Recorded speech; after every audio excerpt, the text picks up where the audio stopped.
La seduta è aperta. Avverto che il processo verbale della seduta precedente è posto a disposizione degli onorevoli deputati che intendono prenderne visione ed è considerato approvato in assenza di osservazioni in contrario nella presente seduta. Ai sensi del comma 9 dell'articolo 127 del regolamento interno, do il preavviso di 30 minuti al fine delle eventuali votazioni mediante procedimento elettronico che dovessero avere luogo nel corso della presente seduta. Invito pertanto i deputati a munirsi per tempo della tessera personale di voto. Vi ricordo che anche la richiesta di verifica del numero legale, articolo 85, ovvero la domanda di scrutinio nominale o di scrutinio segreto, articolo 127, sono effettuate mediante procedimento elettronico. Comunico il congedo dell'onorevole Di Pasquale. Bene colleghi, l'assessore è in aula e lo ringrazio. Andiamo allo svolgimento della rubrica interpellanze e interrogazioni, infrastrutture e mobilità. Andiamo subito all'interrogazione 1024, chiarimento ai gravi problemi di sicurezza e di viabilità delle case popolari insistenti nel comune di Pozzallo, a prima firma Campo e altri. No, non la può fare sua, onorevole Lavardera. In accordo con l'assessore la trasformiamo in scritta. Andiamo all'interrogazione numero 1025, iniziative urgenti per garantire il ripristino dei collegamenti del trasporto pubblico nel comprensorio dei Nebrodi. A prima firma De Leo, anche questa la trasformiamo in scritta con l'accordo dell'assessore. Andiamo all'interrogazione numero 1027, chiarimenti sulle anomalie riscontrate nel concorso pubblico per titoli e prova idoneativa numero 105, posti di agente tecnico esattore del Consorzio delle Autostrade Siciliane CAS, a prima firma dell'onorevole Campo. Anche questa la trasformiamo in scritta. Grazie Assessore. Andiamo all'interrogazione numero 1042, iniziative urgenti al fine di garantire adeguate misure di controllo inerenti alla costruzione e manutenzione degli alloggi popolari in Sicilia, a prima firma dell'onorevole Lavardera. Prego Assessore. Sì, Presidente, colleghi. Interrogazione 1042 dell'onorevole Lavardera su Santa Maria del Focallo, in comune di Ispica, in provincia di Ragusa.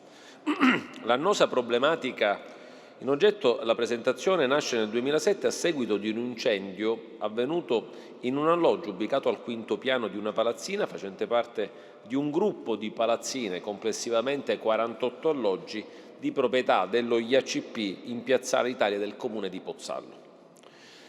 Da quell'evento scaturivano una serie di indagini tecnico-strutturali e di prove su campioni del calcestruzzo e del ferro che man mano si portavano avanti, inducendo ad estendere le verifiche anche su altri alloggi. In un primo tempo le indagini venivano estese agli alloggi adiacenti, ma visti gli esiti che andavano emergendo, si decideva di proseguire anche nelle palazzine adiacenti, sebbene queste non fossero state coinvolte dall'incendio e non avevano avuto alcuna esposizione diretta alle fiamme. Complessivamente venivano sottoposti a verifiche tecniche e strutturali 48 alloggi. Le risultanze delle verifiche eseguite dal tecnico incaricato dall'Istituto Autonome Case Popolari, concluse nel 2008, evidenziavano livelli di sicurezza inferiori rispetto a quelli minimi previsti dalla normativa. Tuttavia, a parere del tecnico, non ricorrevano gli estremi per lo sgombro degli edifici, ma occorreva comunque intervenire con un progetto di consolidamento strutturale e miglioramento sismico. Il progetto veniva realizzato dal medesimo tecnico e otteneva l'autorizzazione di legge sia dal Genio Civile sia dal Comune di Pozzallo tra il 2009 e il 2010. Tuttavia, gli studi geologici del sito eseguiti a corredo del progetto stesso mettevano in evidenza l'esistenza di due faglie, peraltro già note, lungo l'area interessata che esponevano gli edifici ad un'ulteriore vulnerabilità sismica. Pertanto, il progetto di consolidamento e miglioramento sismico non veniva realizzato e la problematica generale veniva fronteggiata con interventi di messa in sicurezza blandi e non risolutivi. Da allora si è svolto un incontro nel 2013 presso lo IACP di Ragusa con i rappresentanti del Comune di Pozzallo con l'intento di trovare alloggi alternativo e o aree edificabili per ricostruire gli alloggi in questione. Ma in concreto non si è giunti ad alcuna soluzione nel 2013 perché il Comune ha rappresentato sia l'impossibilità di cofinanziare un eventuale progetto, sia l'indisponibilità di recuperare aree idonee al progetto. Nel 2018 lo studio geologico effettuato nel 2010 è stato integrato con ulteriori indagini che hanno confermato l'esistenza delle faglie. Il 19 aprile del 2024 il sindaco del Comune di Pozzallo ha seguito i sopralluoghi congiunti con i tecnici del Genio Civile, dello IACP e dei Vigili del Fuoco. Fatte le valutazioni di competenza, ha emesso l'ordinanza di sgombro degli edifici in questione e per paventato rischio di crollo e per motivi di pubblica incolumità. 5 giorni dopo, il 24 aprile del 2024, dopo l'audizione in quarta commissione all'Assemblea regionale del commissario straordinario dello IACP, è stato convocato un tavolo tecnico presso gli uffici del Genio Civile di Ragusa con l'intervento dell'ingegnere capo, del comandante dei Vigili del Fuoco di Ragusa, del commissario straordinario dello IACP di Ragusa e dei funzionari del Dipartimento Tecnico Regionale. A conclusione della riunione è stato verbalizzato che alla luce degli ulteriori deterioramenti delle strutture portanti degli edifici avvenuto nel corso degli anni, è da ritenere condivisibile il parere del commissario straordinario dello IACP in termini di non più fattibilità del progetto di consolidamento strutturale e miglioramento sismico. Avverso l'ordinanza sindacale di sgombro è stato presentato un ricorso al TAR di Catania da parte di un gruppo di occupanti degli alloggi che ne richiedono l'annullamento. Nel mese dell'agosto del 2024, a seguito di nuove valutazioni emerse in sede di Comitato Provinciale per Ordine e Sicurezza, l'ordinanza di sgombro è stata revocata, fermo restando la necessità urgente di trovare una soluzione definitiva che elimini ogni potenziale rischio sia per gli occupanti degli immobili sia per la pubblica incolumità. Per completezza di informazioni, corre l'obbligo aggiungere che la citata relazione collegiale del 24 aprile del 2024 era stata oggetto di autorevoli osservazioni e di rilevi da parte del dirigente generale del Dipartimento della Protezione Civile, che in buona sostanza mettono in evidenza la mancanza di presupposti legittimanti per l'adozione dell'ordinanza di sgombro. Ciò in quanto detta ordinanza non è supportata da recenti e attuali valutazioni e studi di raffronti rispetto alle pregresse risultanze del 2009, tale da connotare l'attualità ed imminenza del pericolo di crollo e quindi di ineleggibilità degli immobili. In data 24 gennaio 2025 è pervenuto da parte dello IACP di Ragusa uno studio di massima per la delocalizzazione e realizzazione di una nuova costruzione per 48 alloggi, mettendo in evidenza l'impossibilità di attuare a livello tecnico-costruttivo qualsivoglia consolidamento strutturale e miglioramento sismico alla luce del peggioramento intervenuto a carico delle strutture nel corso degli ultimi anni. Tale studio di massima prevede una spesa di 10.963.000 euro ed è intenzione naturalmente dell'assessorato di valutare possibili fonti di finanziamento. Grazie Presidente.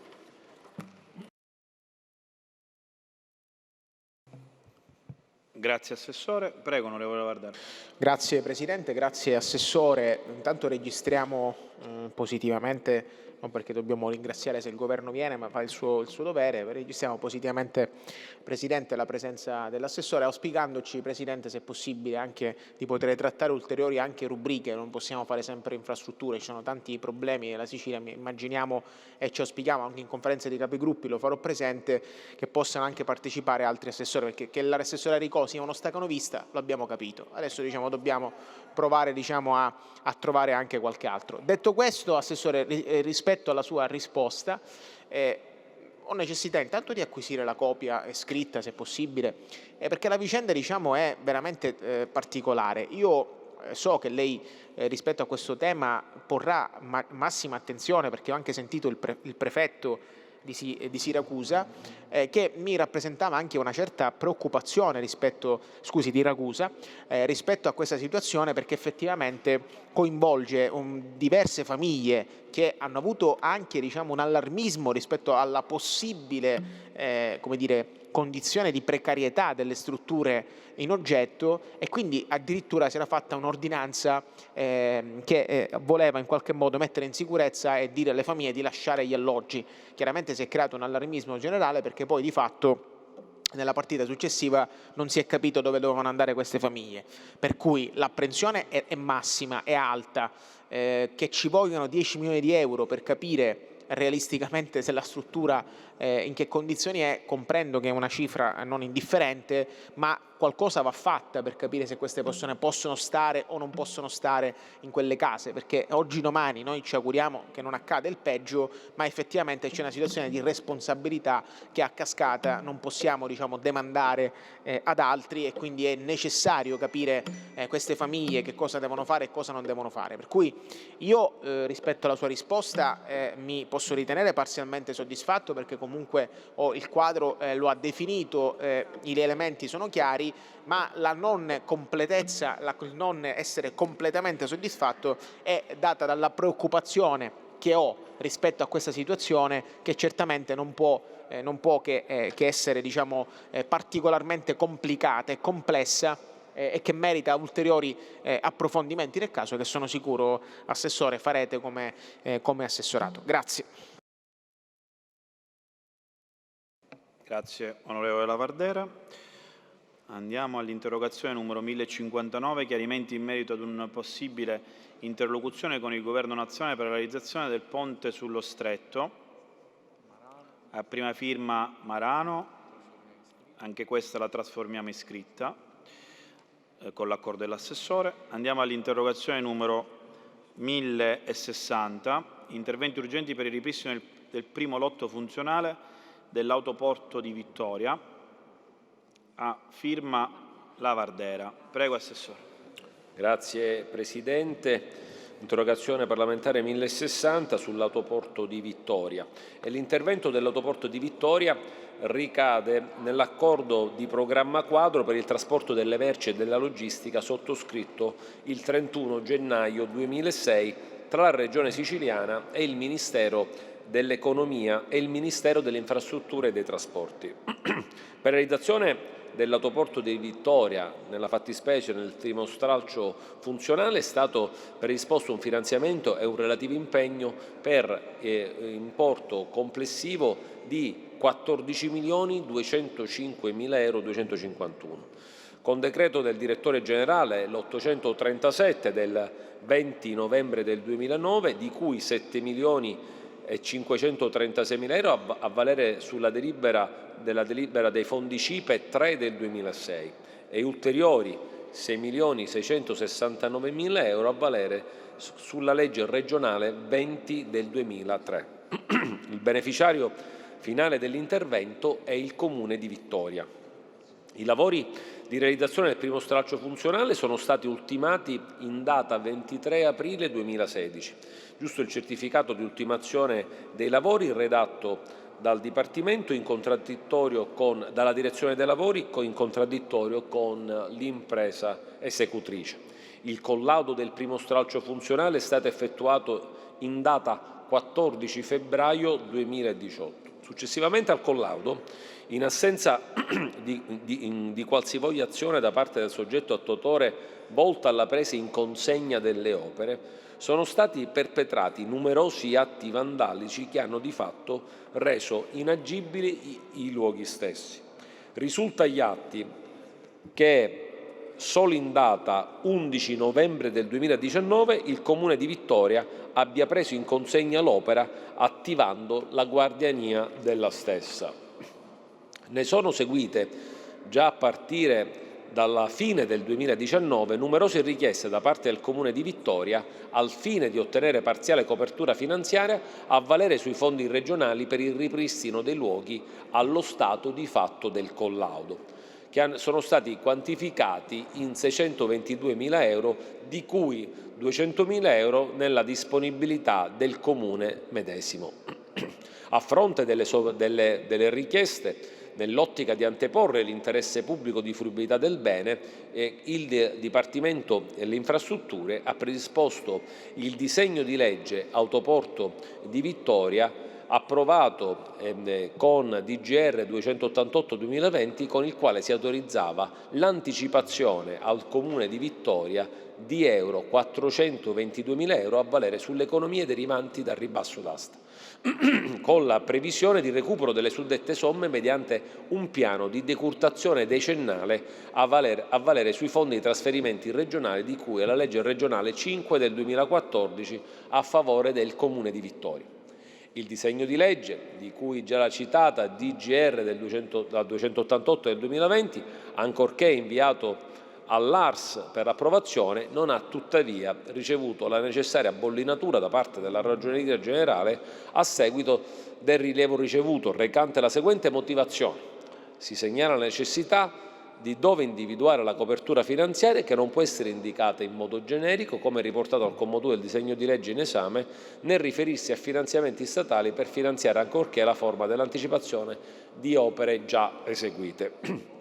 Tutto ciò premesso e considerato, si è provveduto a riscontrare le ultime richieste pervenute dal signor Sindaco di Vittoria, giusta nota protocollo 20.894 del 7 maggio del 2024 e nota protocolla 216 del Gabinetto del 12 giugno 2024 con nota protocollo 23012 del 13 giugno 2024, sottoscritta dall'assessore alle infrastrutture, dal sottoscritto e dal dirigente generale, con la quale si è stata rappresentata l'indisponibilità di ulteriori somme per il finanziamento dell'intervento di che trattasi, già eseguito con fondi regionali, rimettendo inoltre al Comune di Vittoria, l'unico soggetto beneficiario dell'opera, eventuali valutazioni relative alla gestione della stessa, nel rispetto della normativa vigente in materia.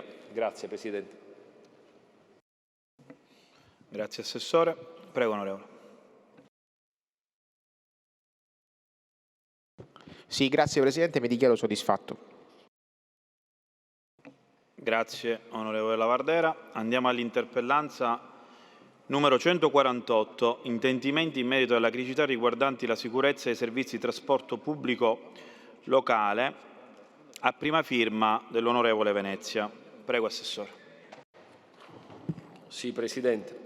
Previene lo scrivente la trattazione dell'interpellanza numero 148 dell'onorevole Sebastiano Venezia, avente per oggetto intendimenti in merito alle criticità riguardanti la sicurezza dei servizi di trasporto pubblico locale, ed è articolata sul quesito rivolto al Presidente della Regione, all'assessore alle infrastrutture e alla mobilità, per cui il Dipartimento alle infrastrutture e alla mobilità, in conseguenza dell'aggiudicazione della gara per il trasporto pubblici locali regionali, che partirà, come sapete abbiamo sottoscritto i contratti di tutti e 4 i lotti e saranno dati esecuzione contrattuale a partire dal 1° luglio, data che comunque abbiamo previsto di poter posticipare in funzione di completare il trasporto pubblico locale extraurbano, soprattutto riguardante al trasporto pubblico riservato agli alunni al servizio scolastico. Avvieremo una serie di controlli sulla qualità dei mezzi di trasporto previsti nel contratto, anche attraverso gli uffici della motorizzazione civili preposti ai controlli, e nel caso in cui ci siano segnalazioni di anomalie o guasti giudicati pregiudizievoli per la sicurezza, gli stessi mezzi saranno sottoposti a revisione straordinaria, oltre ad eventuali sanzioni che saranno comminate in base alle condizioni contrattuali. Per ciò concerne i rinnovamenti dei mezzi di impresa, ha comunicato che l'età media dei mezzi sarà di 7 anni e 5 mesi dopo il 3° anno di attività. Grazie Presidente. Grazie Assessore. Onorevole Venezia, prego. Mi dichiaro parzialmente soddisfatto. Grazie. Andiamo.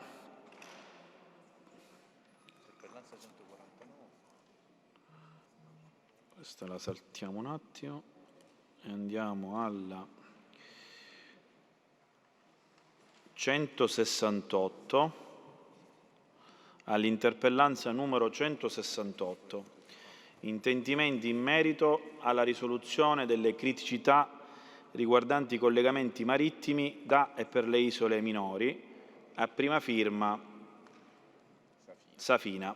Prego, Assessore. Grazie Presidente.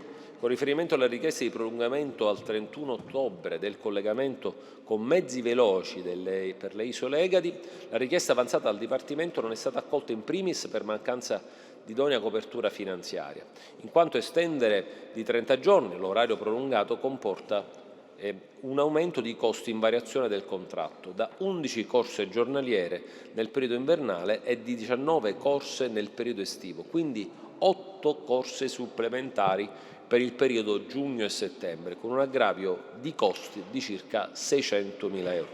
È importante sottolineare come la Liberty Line, titolare del servizio, ha sottolineato la poca utilità dell'estensione del servizio estivo a 19 corse, in quanto le 11 corse previste nel mese di ottobre avevano una capacità di riempimento media di circa il 70%, al punto di non giustificare economicamente la richiesta dell'estensione.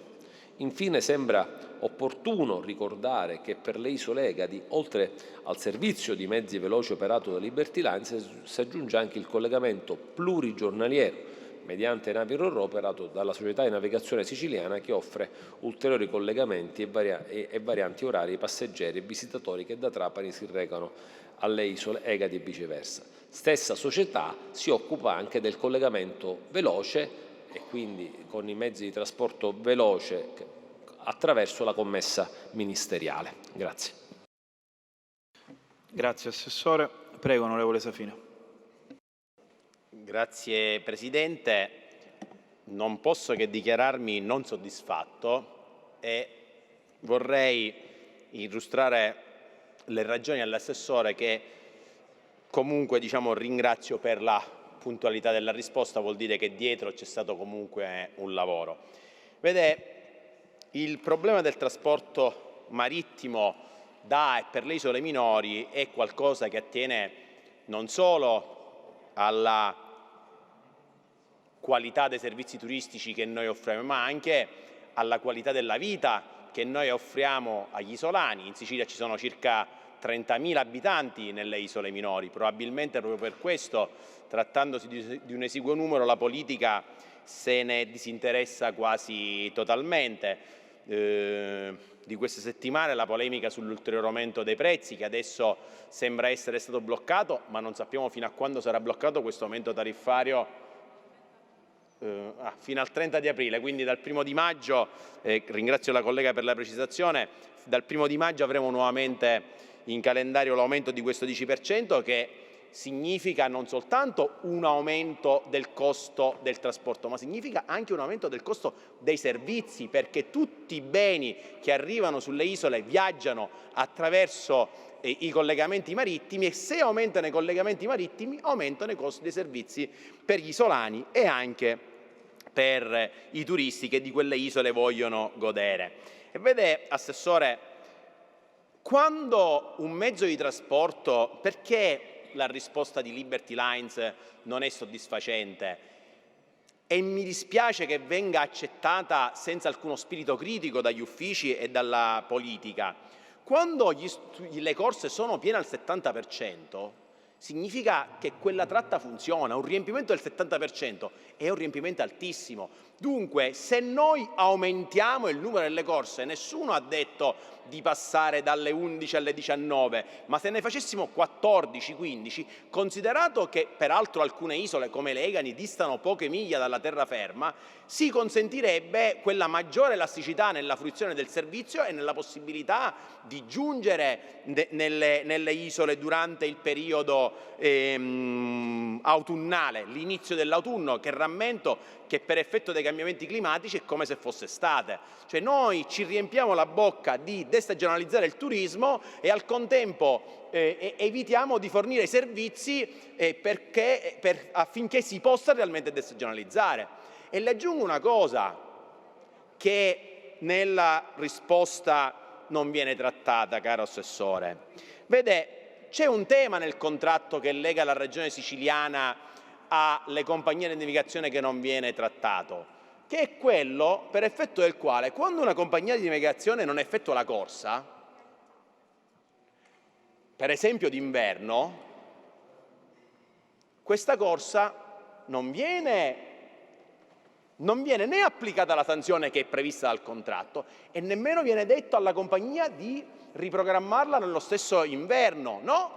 Si consente alla compagnia di riprogrammarla l'estate in modo tale da abbandonare una corsa che è, diciamo, non produttiva, ma che deve essere tenuta per contratto, a favore di una corsa molto lucrosa. Allora non è possibile che alle compagnie si consentano queste operazioni a loro vantaggio e invece non si mettano in campo iniziative che servono a tutelare la comunità e chi vuole fare imprenditoria in quelle isole, siano esse le Egadi, siano le Pelagie o le Olie.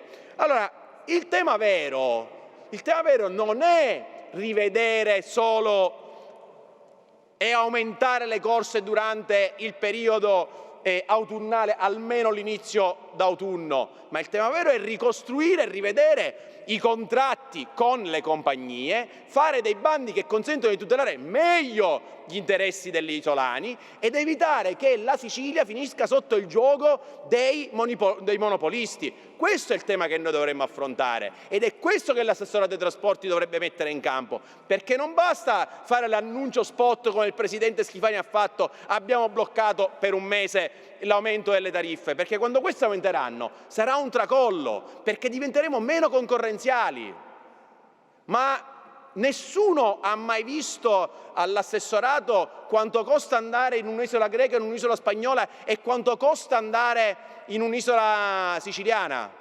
Ci sono famiglie che scelgono di andare in quelle isole perché i trasporti marittimi, perché il costo dei servizi nelle isole siciliane è maggiore che in quello greco e spagnolo. E allora, se vogliamo essere concorrenziali, dobbiamo fare la nostra parte e non possiamo attenerci a una risposta che, mi permetta, Assessore, è una risposta da burocrate. E siccome lei non ha mai dato risposta da burocrate, le devo dire la verità che questa è la prima volta che avviene e non mi va bene.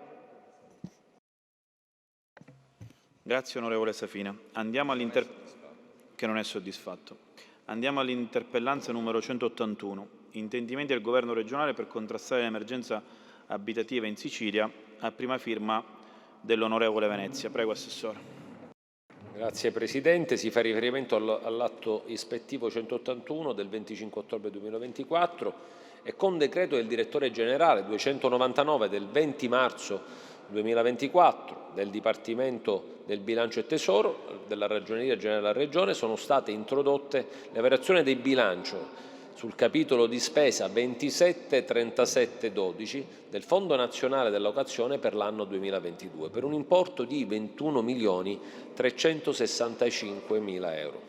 In data 13 giugno 2024, con decreto assessoriale 39 GAB, è stato approvato il bando pubblico, legge 9 del dicembre del 1998, la numero 431, all'articolo 11, Fondo Nazionale per il sostegno all'accesso delle abitazioni in locazione. Determinazione degli adempimenti per consentire ai conduttori di alloggi in locazione di beneficiare dei contributi integrativi assegnati per l'anno 2022, per pervenire alla ripartizione della quota del Fondo Nazionale per il sostegno all'accesso delle abitazioni in locazione di cui l'articolo 11 della legge del dicembre del 98, la numero 43, spettante a ciascun beneficiario avente diritto per un importo complessivo di 21.365. Per quanto attiene alle annualità successive al 2022, si comunica che ad oggi il Ministero dei Trasporti non ha rifinanziato il fondo e pertanto sono in corso interlocuzioni volte a reperire risorse extraregionali necessarie per attivare il contributo per il pagamento degli affitti per le persone in disagio socio-economico. Grazie. Grazie Assessore. Onorevole Venezia, prego. Grazie Presidente, onorevoli colleghi, Assessore Aricò. La risposta alla nostra interpellanza, almeno sotto il profilo tecnico e contabile, è stata efficace. perché ha messo in luce il fatto che il governo nazionale ha tagliato da qualche anno i fondi per il sostegno agli affitti e il fondo destinato agli inquilini morosi incolpevoli.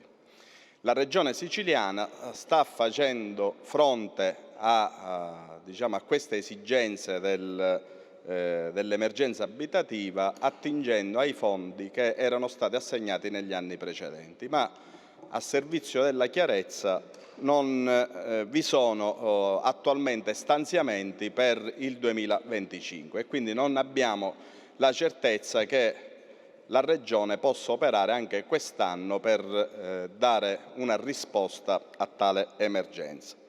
Noi sappiamo che questa scelta incide profondamente sulla grave crisi della situazione abitativa in Sicilia che insieme all'aumento del disagio sociale, all'aumento dei rincari dovuti ai costi energetici, all'inflazione, sta mettendo a dura prova migliaia e migliaia di famiglie. Io vorrei citare in questa sede, Assessore, i dati diffusi dal Sunia Sicilia che riguardano la nostra Regione.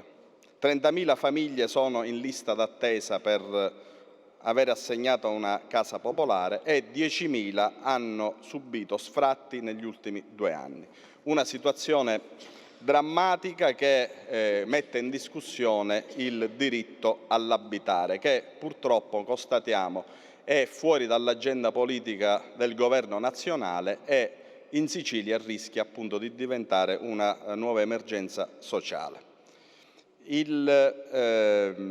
Da questo punto di vista sono stati sollecitati interventi normativi da parte delle associazioni di categoria, da parte del mondo sindacale. Servirebbe una nuova legge sul diritto all'abitare e credo che il Governo, ma anche questa Assemblea, dovrebbero occuparsene. Servirebbe un piano straordinario per l'edilizia popolare e sociale, non solo per, conservare e mantenere il patrimonio esistente, ma anche per metterlo in relazione con i disagi che si riscontrano sia nei piccoli comuni, in particolare nei centri storici, che nelle periferie delle grandi città, attraverso iniziative innovative di social housing, attraverso iniziative che mettano al centro il recupero del patrimonio edilizio esistente senza incorrere negli errori del passato, allorquando sono stati creati quartieri periferici con un'attività spinta di cementificazione che ha ghettizzato intere fasce sociali.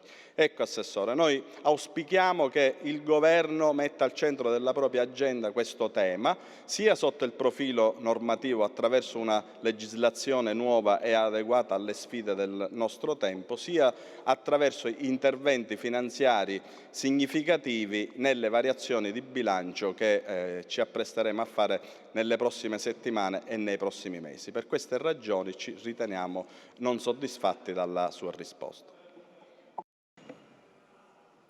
Grazie onorevole Venezia. Andiamo all'interpellanza numero 192. Chiarimenti sulla realizzazione dell'intervento relativo alla progettazione dei lavori di messa in sicurezza del porto di Marsala e dello studio di viabilità portuale ed extraportuale. A prima firma dell'onorevole Safina. Prego, Assessore. Grazie Presidente. Con deliberazione della Giunta regionale 156 del 1° aprile 2022 è stato deliberato il finanziamento della progettazione per i lavori di messa in sicurezza del porto di Marsala per un importo complessivo a pari 1.200.000 euro. La fonte di finanziamento è la rimodulazione della programmazione dei fondi POC 2014-2020. La progettazione, a seguito di gara indetta dal Genio Civile di Trapani, è stata aggiudicata per un importo di 721.148 euro da un raggruppamento temporaneo di professionisti guidati dallo studio Modimar e dall'azienda Technical Mod Pro ed altri. L'approvazione del contratto è stato disposto con decreto del direttore generale e il numero del contratto è il 2437 del 17 dicembre del 2024. La progettazione è in corso di definizione e da contratto la consegna sarà prevista entro il 30 giugno 2025. al netto degli opportuni documenti tecnici funzionali per integrare il progetto al piano regolatore del porto che è attualmente vigente. Grazie. Grazie Assessore. Prego, onorevole Safino. Grazie Presidente. Anche questa volta non posso che dichiararmi non soddisfatto, perché vede, la mia non era un'interrogazione per sapere cosa è stato fatto. Dal testo della mia interpellanza, appunto un'interpellanza, queste cose le conoscevamo già. Il tema vero è comprendere che intenzioni ha il Governo rispetto alla realizzazione di quest'opera, cioè del porto di Marsala, che all'interno della provincia di Trapani e in Sicilia occidentale può svolgere una funzione fondamentale non soltanto per quella città, ma almeno per la parte nord della provincia di Trapani, considerato che nonostante il restyling che dovrebbe vedere coinvolto il porto di Trapani, ci sarà bisogno di ulteriore infrastrutturazione portuale nella nostra provincia, nella provincia di Trapani, e non basterà solo il porto di Bonagia, che ben venga il porto di Bonagia, che speriamo possa realizzarsi presto e nei tempi, pena la perdita del finanziamento, come noi sappiamo. Siamo un po' in ritardo, speriamo che gli uffici inizino a correre per consentire anche a Bonagia e alla parte nord della provincia di Trapani di avere un'importante infrastruttura per il diportismo. Ma il porto di Marsala può svolgere una funzione fondamentale non soltanto sotto il profilo del diportismo, ma anche sotto il profilo del trasporto passeggeri. Non ha una vocazione cantieristica, non ha una vocazione per il trasporto di container, ma sicuramente per il trasporto passeggeri sì. Oggi le limitazioni alla navigazione sono notevoli, oggi l'insabbiamento aumenta quotidianamente, e allora rispetto a questo sappiamo che c'è questo progetto, però non sappiamo qual è la fonte di finanziamento con la quale vorremmo poi eventualmente realizzare quest'opera. Avevamo un'occasione che erano i fondi FSC, l'avevamo pure detto, introduciamo tra le opere da realizzare per la portualità, se non ricordo male c'erano oltre 120 milioni di euro per la portualità, introduciamo anche i lavori per il porto di Marsala, anche per il porto di Castellammare, che come lei sa, onorevole Assessore, abbiamo speso milioni e milioni di euro, ma non è ancora perfettamente funzionale, perché la banchina non è idonea a assicurare la sicurezza della navigazione. Ebbene, dinanzi a questo si è scelto di non finanziare nessuno di quei due porti, e in particolare il porto di Marsala. Dunque a me sarebbe interessata una risposta sul come realizziamo quell'opera, perché quando ci doteremo di un progetto, ma quando le linee di finanziamento possibili, almeno sui fondi europei, le abbiamo già destinate ad altro, probabilmente avremo un progetto che poi dovrà essere rinnovato, che dovrà essere aggiornato, perché passeranno anni e dunque incorreremo nel solito problema dell'aggiornamento prezzi, incorreremo nel problema che magari cambierà il piano regolatore del porto, al netto dei problemi che quel piano regolatore ha, e quindi ci voleva e ci vuole tempestività nell'intervento. Giugno è una data prossima alla scadenza, speriamo che i progettisti, le società di ingegneria che si sono aggiudicate l'appalto di progettazione rispettino quel termine, ma al netto di questo speriamo che da luglio anzi, parta il conto alla rovescia per trovare quei fondi, che devono essere trovati il prima possibile. Grazie.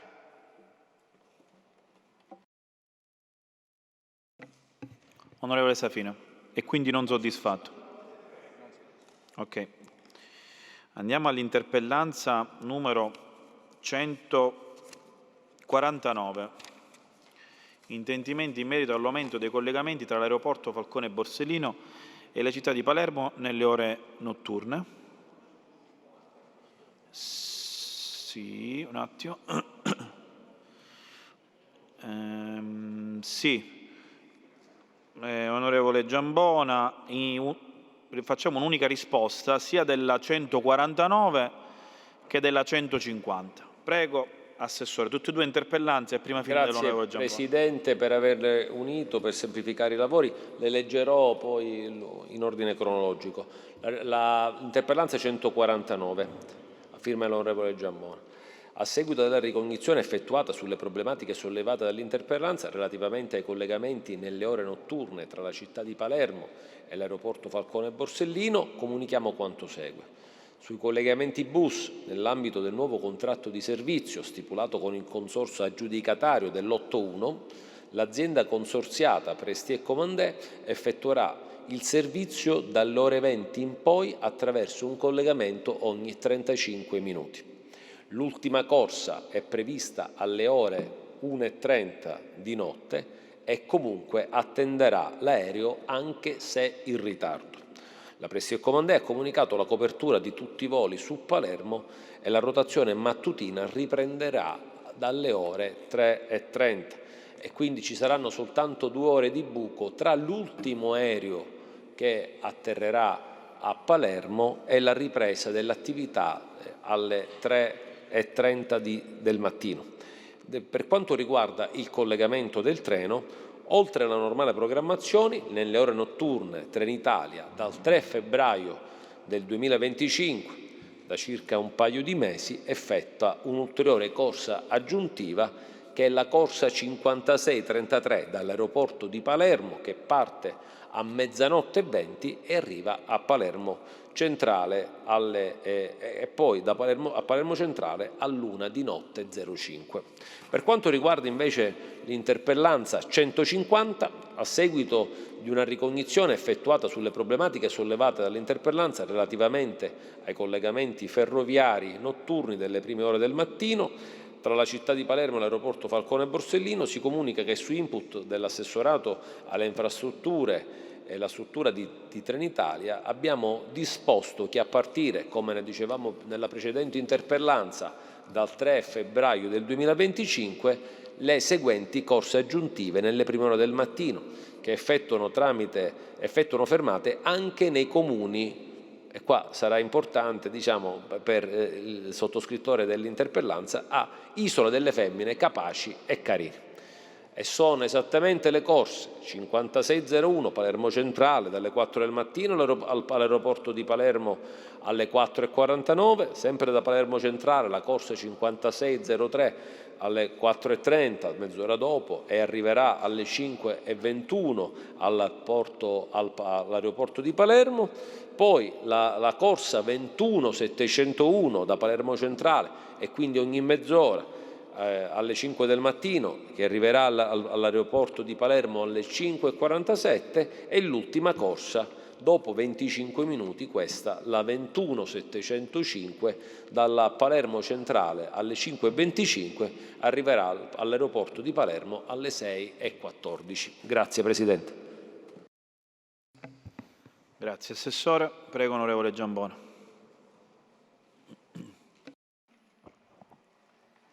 Grazie Presidente, onorevoli colleghi.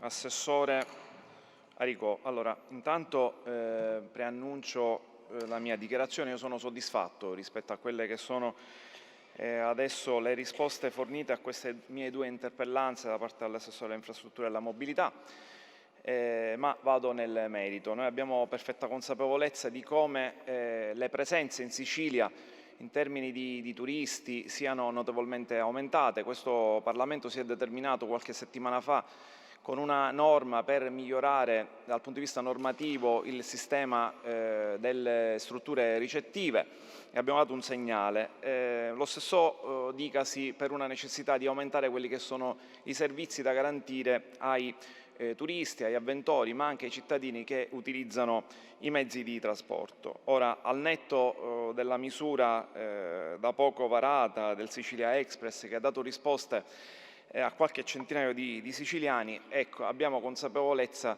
che il sistema per la maggiore utilizzato, non solo per Palermo, ma per la maggior parte dei siciliani, è naturalmente quello dello strumento dell'aereo. Questo è evidente. Allora io credo che un sistema di collegamento che sia all'altezza del giorno d'oggi, di un aeroporto internazionale come quello di Palermo, Falcone e Borsellino, non può che garantire a quella che è l'utenza dei collegamenti puntuali e dei collegamenti quanto più ravvicinati appunto tra l'aeroporto e la città metropolitana di Palermo. Queste sono delle segnalazioni che ho fatto all'assessore che oggi è qui intervenuto, che nascono naturalmente dal confronto con il territorio. Me ne compiaccio del fatto che a seguito di queste segnalazioni, la ringrazio Assessore, io mi sono anche confrontato con i massimi vertici appunto anche di Trenitalia e con loro diciamo, se ne è convenuto che questa non poteva che essere la soluzione migliore per garantire appunto un miglior servizio all'utente. Intanto permettere di evitare che utenti, turisti, avventori, cittadini potessero rimanere all'aeroporto di Falcone Borsellino senza poter rientrare in quello che era l'ultimo collegamento con Prestia e Comandè dell'1.35, quindi accolgo con grande attenzione sicuramente quello che è l'esito che ha determinato una maggiore presenza di collegamenti durante il periodo notturno. Relativamente poi alla questione che riguarda il collegamento durante le ore mattutine, credo che questo sia anche un grande risultato, Assessore, perché così colleghiamo con maggiore efficienza e efficacia la città di Palermo con l'aeroporto, non lasciando indietro le comunità di Isola delle Femmine, di Capaci, di Carini, tra l'altro usufruendo di un servizio che già di fatto esisteva, aggiungendo solamente delle fermate. In sostanza, con poco io ritengo che siamo riusciti a garantire un servizio maggiore, un servizio puntuale, e questo significa che quando c'è collaborazione ai vari livelli istituzionali si risolvono i problemi dei cittadini. Grazie ancora. Grazie onorevole Giambona. Abbiamo completato la rubrica atti ispettivi per quanto riguarda la tematica infrastrutture. Passiamo, così come abbiamo concordato in conferenza capigruppo, andiamo ad incardinare il disegno di legge numero 738 stralcio terza. Invito la terza commissione a prendere posto tra i banchi.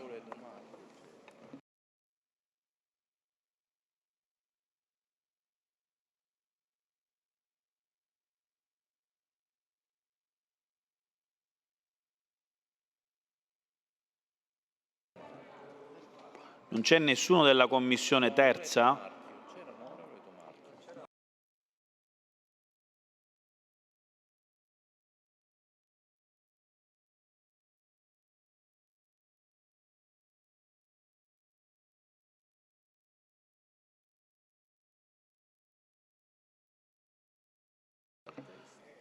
Onorevole Tomarchio, prego.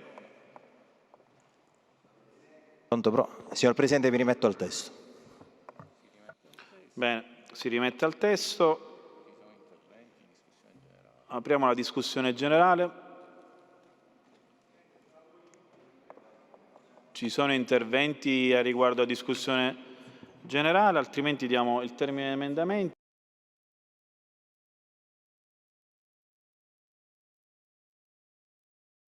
Diamo il termine agli emendamenti per il disegno di legge 738 stralcio 3 a venerdì alle ore 14.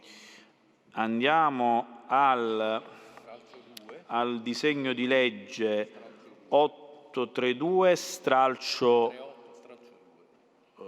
738 stralcio 2, che è sempre della Commissione terza, no, è della Commissione bilancio, che però non vedo, sono componenti della Commissione bilancio?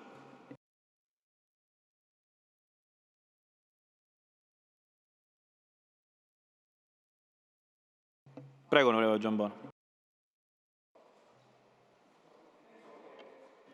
Grazie di avermi concesso la parola, Presidente. Intervengo sull'ordine dei lavori perché, guardi, lo spettacolo a cui stiamo assistendo e stanno assistendo i siciliani che qui sono collegati e vedono la presenza dei deputati in quest'Aula, credo che si qualifichi da sé. Io non vedo nessuno dei deputati di maggioranza, se non l'assessore Arico qui presente, l'assessore e l'onorevole Tomarchio qui davanti a me, però inevitabilmente non possiamo che prendere atto che l'assenza da parte dei componenti della Commissione bilancio, che sono coloro che dovrebbero relazionarci quantomeno e non limitarsi ad al testo che è stato così presentato, ritengo che sia assolutamente essenziale. Qui stiamo mortificando, Presidente Di Paola, quello che è il ruolo dei parlamentari regionali. Io ritengo che se non c'è una folta e nutrita presenza di onorevoli colleghi che possono tra l'altro illustrarci, che potrebbero illustrarci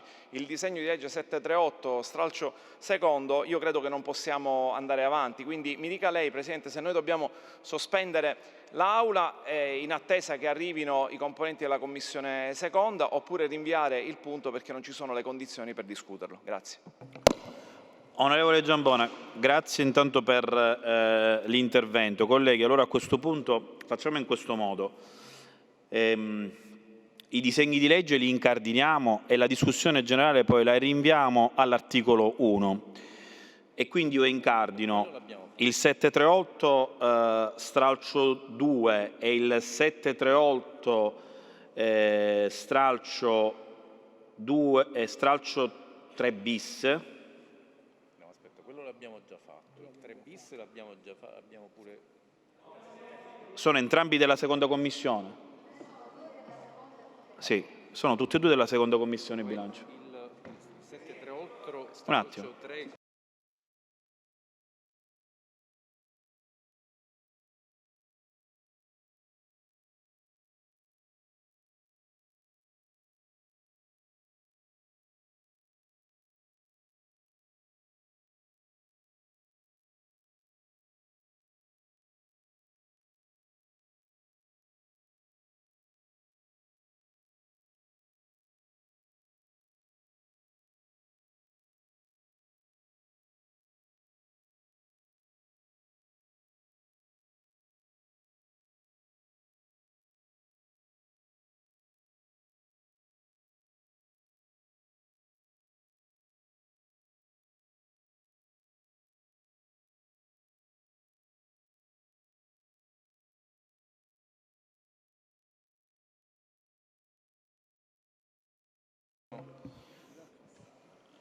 Allora, colleghi, no, un attimo.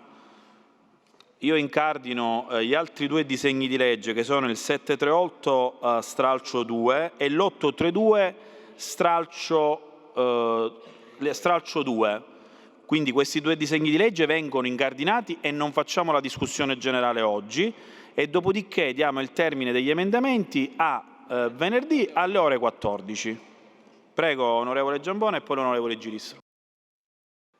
Presidente, io intanto la ringrazio di aver ripreso la questione sulla carenza della presenza dei componenti delle commissioni e ne convengo sicuramente con lei sul fatto che sicuramente non siamo nelle condizioni di aprire la discussione generale, ma le chiedo, Presidente, di discutere, di aprire la discussione generale anche sul 738 stralcio 3 nella prossima seduta, perché ritengo che veramente non ci siano le condizioni oggi, non c'è quasi nessuno della Commissione attività produttive. Mi sembra veramente il minimo sindacale. Onorevole Giambona, sono d'accordo con lei, anche sul disegno di legge 738 stralcio 3, com bis, anche questo la discussione generale la rinviamo all'articolo 1. Sono d'accordo con lei, Grazie. onorevole Giambona. Comunico che l'articolo 8 del disegno di legge numero 738 stralcio 3 com bis, disposizioni in materia di attività produttive e sviluppo economico, concernente la tassa automobilistica regionale, è stralciato e rinviato alla competente commissione legislativa per la verifica degli effetti finanziari della disposizione. Prego, onorevole Giristro. Grazie Presidente. Ritengo che sia necessario associare la mia parola all'onorevole Giambona. Credo che questo veramente è mortificante per tutti noi, ma questo è un clima surreale. Assessore, Presidente, colleghi, questo è un clima surreale. In questo momento mi sembra di partecipare a Scherzi a parte. Ed è veramente mortificante per questo Parlamento quello che sta accadendo oggi. Non è mai successo in 2 anni che siamo qui. E quindi credo, Presidente, che lei debba fare oggi mettere per iscritto quello che sta succedendo, perché non è corretto né nei confronti dei siciliani né nei confronti dei parlamentari e per quello che siamo e veniamo a fare in questa regione. Grazie.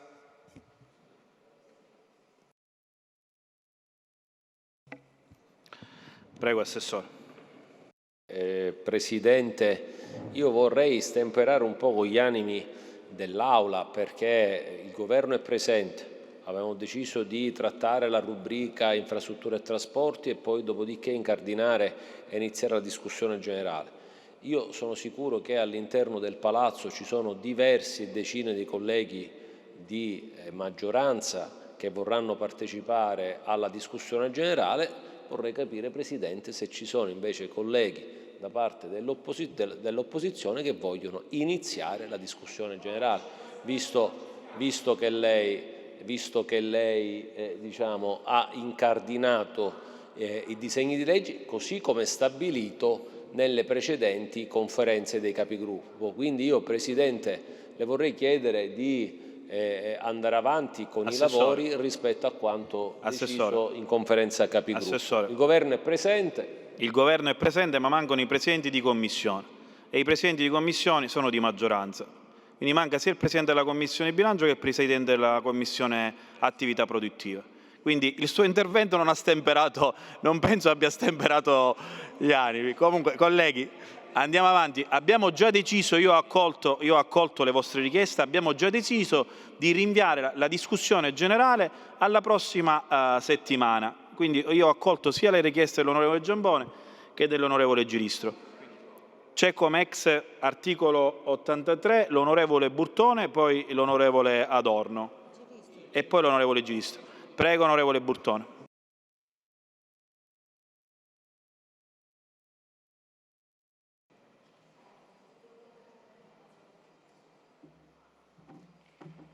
Presidente, le determinazioni dell'amministrazione americana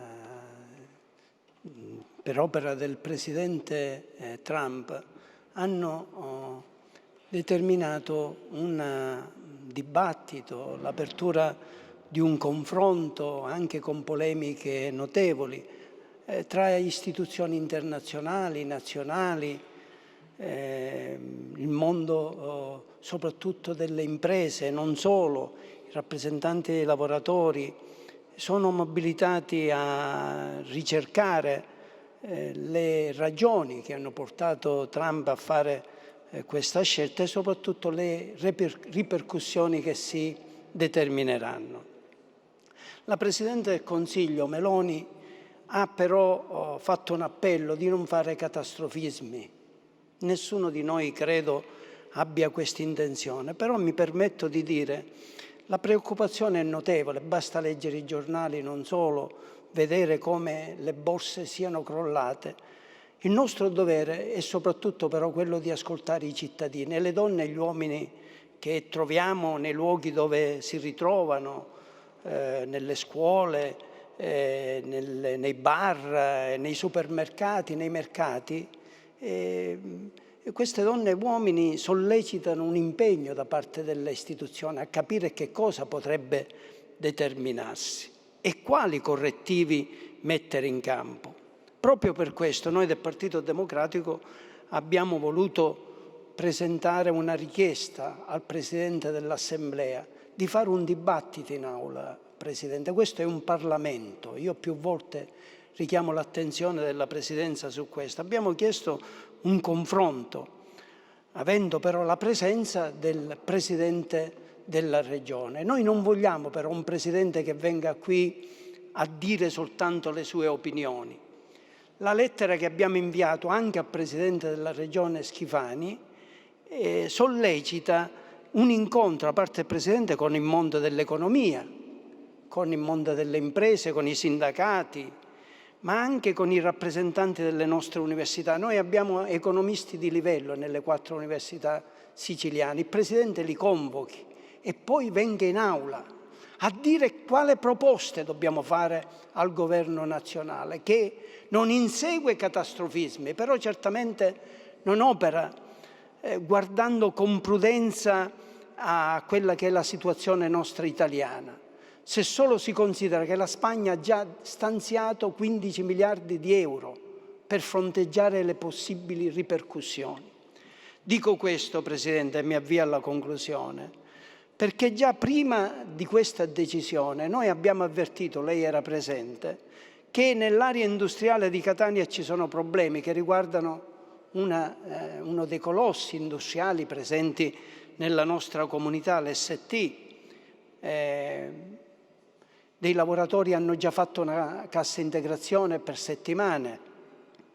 La Pfizer ha fatto trapelare nel mondo sindacale l'ipotesi di licenziamenti, anche perché si è indirizzata a livello mondiale sulle biotecnologie, invece in Sicilia, a Catania, mantiene soltanto la questione relativa alla produzione dei farmaci.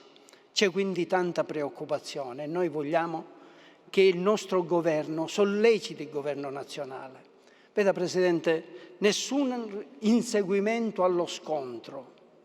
Certo è però che in questa occasione abbiamo le condizioni per un confronto, per un'alleanza, per una sinergia tra il governo nazionale e il governo regionale, entrambi di centrodestra, tutti tifosi del presidente Trump. Allora, rispetto a questo, io credo che sia doveroso rassicurare la nostra comunità. Noi non siamo rassicurati per quel che ci riguarda. Noi le preoccupazioni li manifestiamo e li manifestiamo nel Parlamento e chiediamo al Presidente della Regione di venire e di spiegare che cosa chiederà al Presidente Meloni per difendere il nostro mondo agricolo innanzitutto, che potrebbe essere pesantemente toccato, e il mondo manufatturiero. Sono settori delicati che mantengono tanti posti di lavoro. Ecco perché io ho voluto fare questo intervento. È una richiesta che come Partito Democratico abbiamo fatto per iscritto alla Presidenza dell'Assemblea e chiediamo che venga calendarizzata più presto. Grazie onorevole Burtone. Ha chiesto di intervenire l'onorevole Giristro, prego.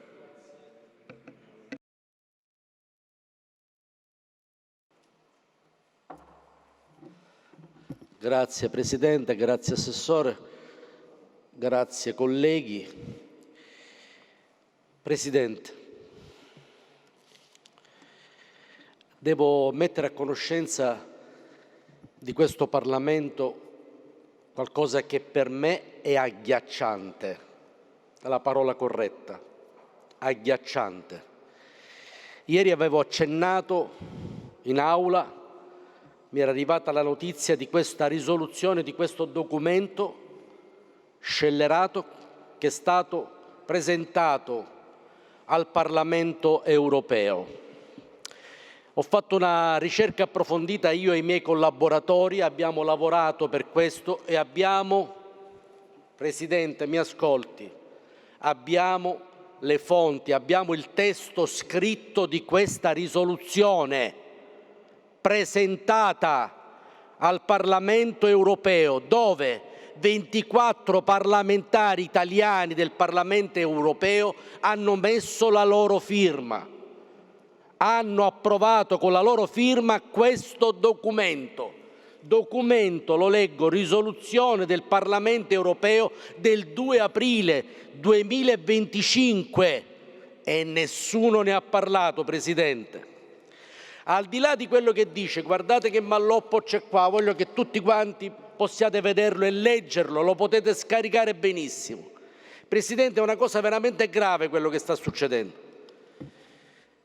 Fra tutto quello che c'è qua dentro, al di là del destinare 800 miliardi e addirittura di destinare per la difesa comune ogni Parlamento arrivare almeno al 3% sul riarmo,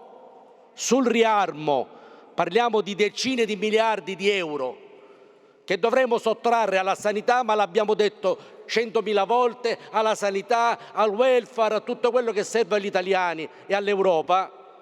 Ma la cosa che mi ha scandalizzato, mi ha indignato e vorrei che tutti quanti provaste la stessa indignazione.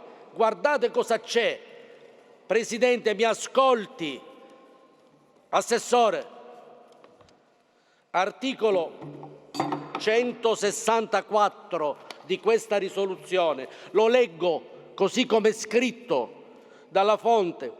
Questa risoluzione invita l'Unione Europea e i suoi Stati membri a mettere a punto programmi educativi e di sensibilizzazione, in particolare per i giovani, volti a migliorare le conoscenze e a facilitare i dibattiti sulla sicurezza, la difesa e l'importanza delle forze armate.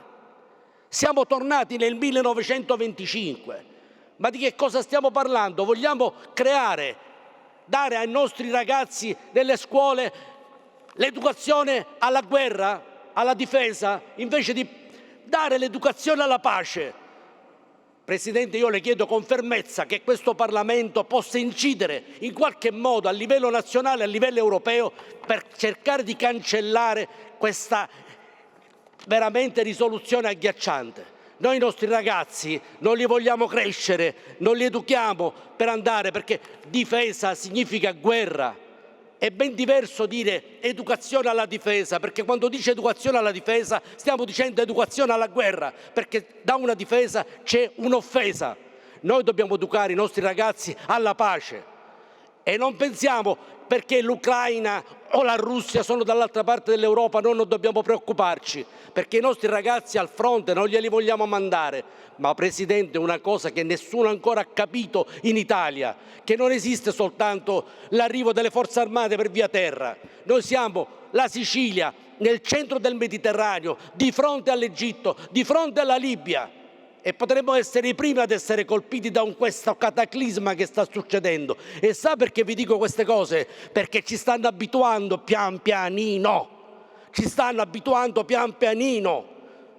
perché la Germania, quando affossa praticamente l'industria delle macchine, sta strategicamente, economicamente trasformando l'industria delle auto in industria dei carri armati. Presidente, sono veramente indignato di questa risoluzione presentata e vorrei che questa cosa tutti insieme potessimo portarla avanti fino in Europa con i nostri deputati. Grazie. Grazie onorevole Giristro. Ha chiesto di intervenire l'onorevole Adorno. Prego onorevole. Sì, grazie Presidente.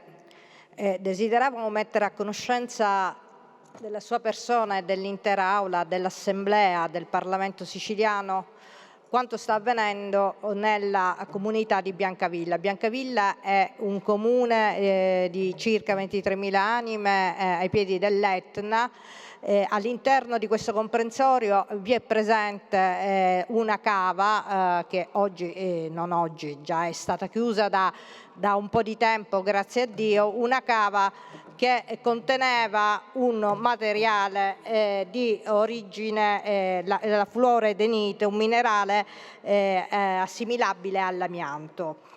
Ecco, sin dal 1997 è stata appunto scoperta questa affinità di questo materiale con l'amianto e la conseguente pericolosità dal punto di vista della salute, perché chiaramente minano le polveri sottili, quella che può essere il tumore della pleure. Rispetto a questo, sin dal 2001, questo sito è stato individuato dal Ministero dell'Ambiente per quello come sito di rilevanza nazionale per ciò che concerne appunto la bonifica. Purtroppo tutta una serie di inadempienze e di rallentamenti burocratici hanno fatto sì che in realtà di queste opere di bonifica si sia iniziato il percorso soltanto qualche mese or sono. E rispetto a questa tipologia di bonifica, rispetto all'esecuzione dei lavori, infatti si sono emerse delle perplessità dovute soprattutto a quelle che sono le polveri sottili appunto che si ottengono nel momento in cui noi andiamo a incidere sulle pareti rocciose. E mi riferisco soprattutto alle perplessità che parrebbero, almeno da quello che emerge da articoli di cronaca e anche da interventi che ci sono stati nei consigli comunali del luogo, per quanto riguarda una fase da esecuzione dei lavori di bonifica, l'imbrigliamento di pareti subverticali con rete metallica in aderenza e ancoraggio in fune d'acciaio. Praticamente con la perforazione di queste pareti non è assicurata la salute né degli operai e nemmeno della popolazione che vive a Biancavilla. E allora rispetto a questo chiediamo al Presidente della Regione Siciliana di porre attenzione e di vigilare sulle modalità attraverso le quali l'azienda che ha vinto l'appalto stia in realtà effettuando i lavori, perché parrebbe che non siano le migliori condizioni quelle individuate, si chiama un fog cannon abbattitore, cioè la modalità attraverso la quale questa esecuzione di perforazione delle pareti viene effettuata, perché pare che questa tipologia di lavori possa svolgersi fino a una determinata altezza di circa 25 metri, mentre in realtà questi lavori sono ad ampio raggio, per cui diventa pericoloso e sarebbe auspicabile che questi lavori venissero fatti, sono termini tecnici, con delle sorte di campane utilizzate che permetterebbero l'emulsione delle polveri con l'acqua, e questo eviterebbe quindi, immaginiamo, lo sfaldamento nell'aria delle polveri. Allora io volevo e desideravo porre all'attenzione dell'Assemblea e di lei, Presidente, e accendere i fari su questa che è una piaga che ha causato tantissime morti, tra l'altro degli studi che si sono susseguiti da parte dell'Istituto Superiore della Sanità tra il 1988 e il 1992 a Biancavilla hanno dimostrato quanto questa porzione di terra sia stata colpita dalla presenza di questo monte che è proprio all'interno e al centro di Biancavilla. Allora chiedo attenzione e vigilanza rispetto all'esecuzione dei lavori. Grazie Presidente. Grazie onorevole Adorno. C'è l'ultimo intervento dell'onorevole Giambona. Prego onorevole.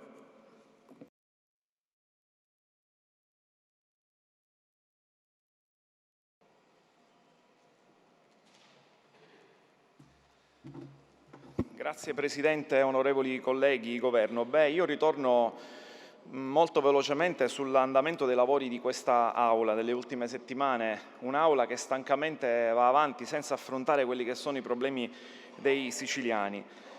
Guardate, noi non vogliamo accogliere la provocazione del Governo, il quale voleva portare avanti e chiudere la discussione generale, però ricordo a me stesso, Presidente dell'Assemblea, che oggi ho visto solamente 2 rappresentanti della maggioranza del Governo e dalla maggioranza parlamentare che fa capo al governo Schifani, per cui io ritengo che il fatto che noi qui come parlamentari delle opposizioni siamo qui ad aver permesso di incardinare il disegno di legge, quantomeno qualcuno ci deve dire grazie, perché avremmo potuto far cadere il numero legale per senso di responsabilità nei confronti dei siciliani, considerato che noi dobbiamo andare avanti a affrontare quelle che sono le tematiche degli stessi, non l'abbiamo fatto. Quindi quantomeno un riconoscimento, Presidente, rispetto alla presenza e alla puntualità dei gruppi parlamentari che sono qui venuti anche da molto lontano per affrontare le questioni. Del resto ricordo a me stesso come sono ancora tantissime le interrogazioni che ancora attendono di essere discusse. Fermo restando la disponibilità dell'assessore qui presente, che riconosco, io invece vedo che ci sono un numero notevole di interrogazioni arretrate sulla rubrica dell'economia, dell'istruzione, delle autonomie locali. Credo che tutto ciò non è ammissibile, come non sia ammissibile che questo Parlamento non cominci e continui, per quel poco che ha fatto, a lavorare sui disegni di legge che abbiamo presentato, e ce ne sono a centinaia, sui temi che torneranno della siccità, sul tema del contrasto alla povertà, sul tema della sanità, per il quale abbiamo chiesto a più riprese che venga qui il Presidente Schifani e ci venga a riferire che cosa sta succedendo nella sanità siciliana, perché il caso di Trapani non è un caso isolato e abbiamo bisogno di capire quali sono le condotte per cambiare questo stato comatoso in cui versa la sanità siciliana, per non parlare poi delle audizioni. Ce ne sono a decine nelle commissioni, richieste di audizioni che non si fanno. Presidente, la invito a verificare, a capire i motivi per i quali non riusciamo a fare le audizioni. Chiudo questo argomento. 2 minuti e 30 secondi. Cambio completamente argomento e mood. Presidente, io oggi indosso un nastro rosa. Io giorno 4 di aprile ho partecipato ad una iniziativa dei giovani universitari dell'Università appunto degli Studi di Palermo. In quell'occasione abbiamo discusso purtroppo di una piaga sociale, l'ennesimo femminicidio.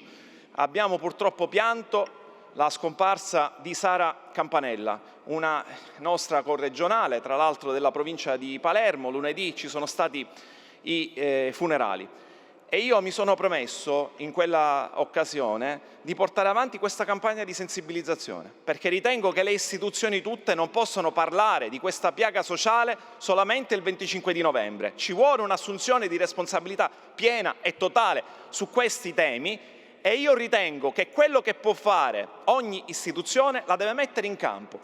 Il Parlamento regionale ha a disposizione la possibilità di discutere di un disegno di legge, che è quello sulla educazione all'affettività. Se noi vogliamo dare un segnale, che dico una alle nuove generazioni, alle donne siciliane, affinché dare una risposta concreta, noi non possiamo fare altro che cominciare a lavorare su questo disegno di legge. Quindi, Presidente, onorevoli colleghi, io vi chiedo di tirare fuori questo disegno di legge, di cominciare a lavorare concretamente affinché si possano dare risposte rispetto a una situazione veramente complicata, per la quale io ritengo che ci voglia un vero cambio di passo dal punto di vista educativo e culturale, per superare quella che è la nostra cultura e i disvalori maschilisti e patriarcali che purtroppo ancora nella nostra Sicilia sono presenti. Grazie. Grazie onorevole Giambona, sono d'accordo con lei e sarà mia cura spingere questo disegno di legge e tutti i disegni di legge che possono essere interessati alla materia, che è veramente molto importante, soprattutto nei tempi e nei giorni che, ahimè, stiamo attraversando. Onorevole Schillaci, prego.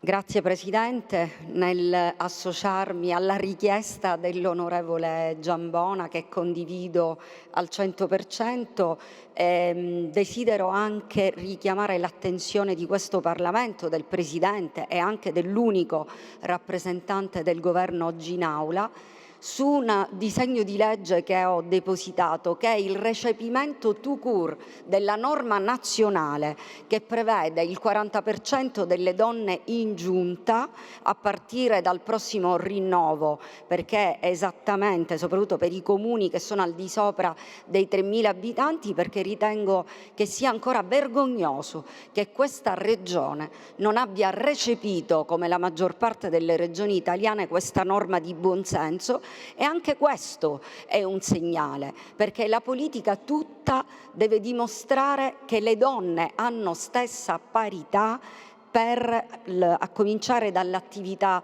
politica e quindi dalla rappresentanza nei parlamenti, nelle giunte comunali. E quindi chiedo, Presidente, anche se so che questa è una competenza della Conferenza dei Capigruppo, però le chiedo che anche questo è un segnale importante, quindi le chiedo di prelevare pure questo disegno di legge affinché possa essere, perché semplicemente il recepimento della norma non prevede discussioni di sorta in Commissione, quindi anche su questo chiediamo un'agevolazione di questo disegno di legge. Grazie. Grazie, va bene onorevole Schillaci, grazie per il suo intervento e la sua sollecitazione. Colleghi, l'Aula è riconvocata a martedì prossimo alle ore 15 con l'ordine del giorno già stabilito in conferenza dei capigruppo, e cioè l'esame dei disegni di legge che abbiamo incardinato, a cui abbiamo dato il termine degli emendamenti. La seduta è chiusa.